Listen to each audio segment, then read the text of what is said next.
বাচ্চা দিয়েছে আলহামদুলিল্লাহ। ওরা কিন্তু যতদিন থাকবে ওরা কিন্তু একসাথেই থাকবে, ওরা কিন্তু একসাথে বড় হয়, একসাথে থাকে, সুতরাং ওদের মধ্যে একটা বন্ধুত্বের সৃষ্টি হয়। আসসালামু আলাইকুম, ওয়েলকাম টু স্বপ্ন এগ্রো। আপনাদের সাথে আছি আমি বোরহানুদ্দিন। তো এই ভিডিওর মূল টপিকটা হচ্ছে একটা মা ছাগলের বাচ্চা হওয়ার পর বাচ্চার কি যত্ন আমরা নিতে পারি, বা বাচ্চা হওয়ার পরে পরবর্তী 1 মাসের মধ্যে আমরা কিভাবে বাচ্চাগুলোকে রাখবো।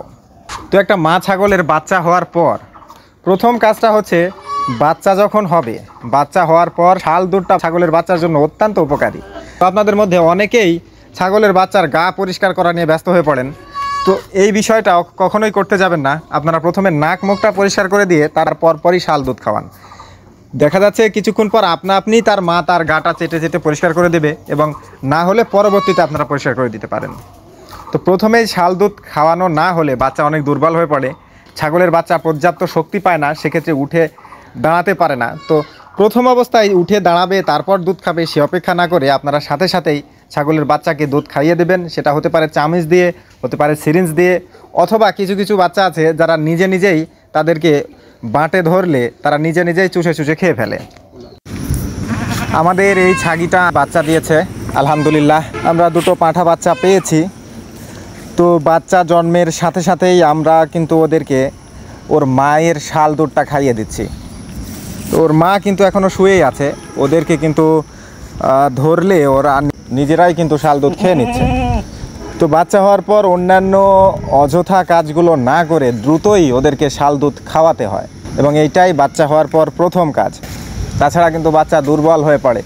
অনেকেই এই বিষয়টা বুঝতে চান না, এবং অনেকেই এই বিষয়ে কমপ্লেন করেন বাচ্চা জন্মের সাথে দুর্বল হয়ে যাচ্ছে, বাচ্চা উঠে দাঁড়াতে পারছে না।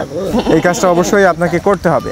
আপনি প্রথমেই বাচ্চাকে মায়ের শাল দুধটা খাইয়ে দেবেন। এরপর যদি উঠে দাঁড়াতে না পারে তাহলে অন্য কথা।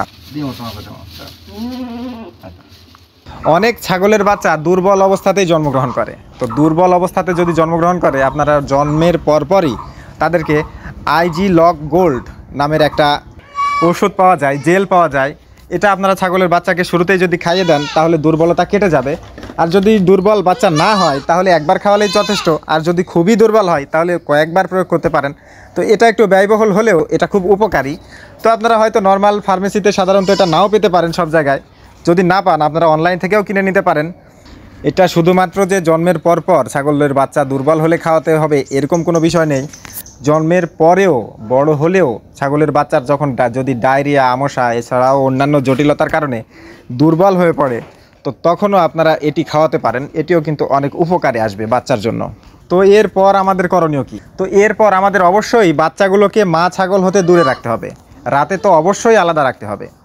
যদি রাতে বাচ্চাগুলোকে আলাদা রাখা না হয় তাহলে যেই বিশেষ সমস্যাটা দেখা দেয়, একটি ছাগলের যদি 2টি বাচ্চা হয় তাহলে কোনো একটি বাচ্চা সবল হবে এবং একটা বাচ্চা দুর্বল হবে। এর কারণ হচ্ছে একটি বাচ্চা বেশি দুধ খেয়ে ফেলে। তো একসাথে থাকতে বেশি দুধ যদি খেয়ে ফেলে তাহলে একটা বাচ্চা সবল আপনিই হয়ে যায় এবং আরও একটি বাচ্চা দুর্বল হয়ে যায়। অনেক ক্ষেত্রে সেই দুর্বল বাচ্চাটি মারা যায়। তো এটা ফার্মের জন্য একটা বিশাল বড় ক্ষতি। তো অবশ্যই এই বাচ্চাগুলোকে দূরে রাখতে হবে। চলেন ক্যামেরায় আপনাদেরকে সেই বিষয়টা দেখাই। আমরা আমাদের এই বাচ্চাগুলোকে মা থেকে আলাদা করে রেখেছি। এই পাশে কিন্তু মা রয়েছে বিভিন্ন জায়গায়, আর ওদের বাচ্চাগুলোকে সবগুলো এক জায়গাতেই রেখেছি।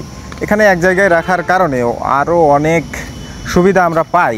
শুধু যে ধরে দুধ খাওয়ালে প্রত্যেকটা বাচ্চা সমপরিমাণ দুধ পায়, এবং যাদের একটা বাচ্চা তাদের 2 বাটেরই দুধ সমানভাবে খাওয়ানো সম্ভব হয়, শুধু এইটা না, আরও বিষয় হচ্ছে ওরা যখন একসাথে বেড়ে উঠবে, একসাথে সারাদিন সারা রাত একসাথে যখন ওরা থাকবে, তখন আপনি ওদের মধ্যে এক ধরনের বন্ধুত্বর সৃষ্টি হয়।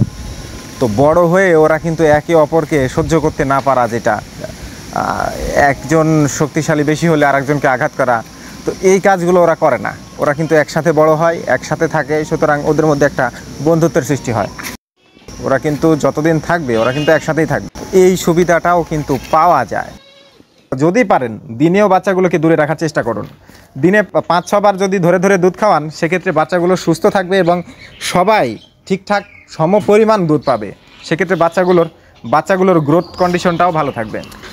তো বাচ্চাকে মা ছাগলের থেকে আলাদা না রাখলে আরও একটা সমস্যা হয়, সেটা হচ্ছে বাচ্চার যে নাভি থাকে, তো এই নাভিটা মা ছাগল কিন্তু চেটে বা কামড়িয়ে যে কোনোভাবে এটাকে তুলে ফেলতে পারে। যদি তুলে ফেলে তো সেখানে ক্ষতর সৃষ্টি হলে ইনফেকশনের সৃষ্টি হবে, তো সেখান থেকেও বাচ্চার অনেক জটিলতার সৃষ্টি হয়। তো এসব থেকেও দূরে রাখতে চাইলে অবশ্যই মা ছাগলের বাচ্চাগুলোকে আলাদা রাখতে হবে আপনাকে। আবার আপনারা ঠিকঠাক ধরে ধরে যদি দুধ না খাওয়ান, একটি বাচ্চা হলে যেই সমস্যাটা দেখা দেয়, একটি বাচ্চা হলে ছাগলের যেই ওলানের দুটি বাঁট থাকে, একটি বাঁটের দুধ খেয়ে ফেলে, আরেকটি বাঁটের দুধ না খাওয়ার কারণে ছাগলের ওলানে মেস্টাটাইটিস রোগটা দেখা দেয়, বা ওলান ফোলা রোগ যেটাকে বলি, এই ওলান ফোলা রোগটা দেখা দেয়।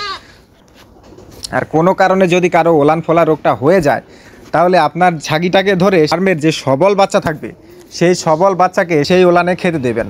তাহলে দেখবেন যদি নর্মাল মেস্টাটাইটিস হয় তাহলে আপনার নিয়ে সেরে যাবে। এখন এখানে আরও একটা প্রশ্ন চলে আসে, আপনার ছাগলের যদি দুধ কম হয় বা আপনার ছাগলের বাচ্চা যদি দুধ কম পায়, তাহলে কিন্তু বাচ্চার গ্রোথটা খারাপ হয়ে যেতে পারে। সেক্ষেত্রে কি করবেন? তো সেক্ষেত্রে অনেকে কিন্তু গরুর দুধ খাওয়ান।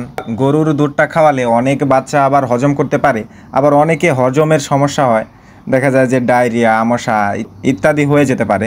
তো এই সব সমস্যার সমাধান করার জন্য আপনারা মিল্ক রিপ্লেসার পাওয়া যায় বাজারে, তো যেটাকে ফর্মুলা দুধ বলা হয়।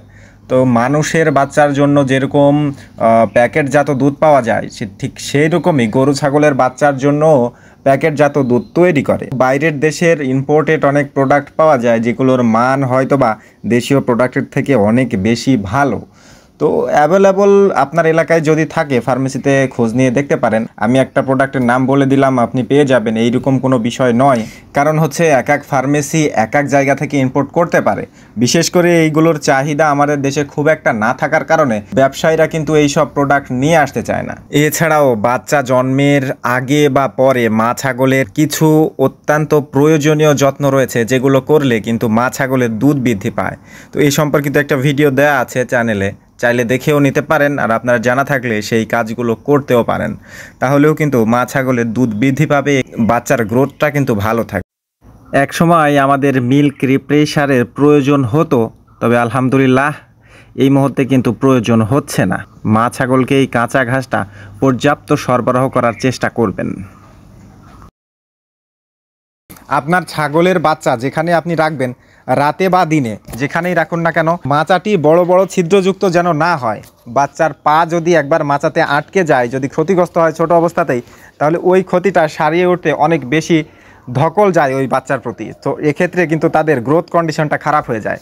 সুতরাং যেখানে রাখবেন, যদি ছোট অবস্থাতেই, একদম নতুন অবস্থাতেই হলে মাচার উপর কিছু একটা বিছিয়ে দেবেন, খড় হতে পারে, বিভিন্ন বস্তা হতে পারে, বিছিয়ে দিয়ে তারপর রাখবেন। এতে কিন্তু আপনার বাচ্চাটা অনেক বেশি সুন্দর থাকবে। তবে এই সব কিছু পর্যাপ্ত নোংরা হয়, নোংরা হলে তাদের ঘরটা অবশ্যই পরিষ্কার করে দেবেন। সবসময় পরিষ্কার এবং শুষ্ক জায়গায় রাখার চেষ্টা করবেন। তো এই ভিডিওটা এখানেই শেষ করছি। আল্লাহ আপনাদের সবাইকে ভালো রাখুক, সুস্থ রাখুক। আসসালামু আলাইকুম।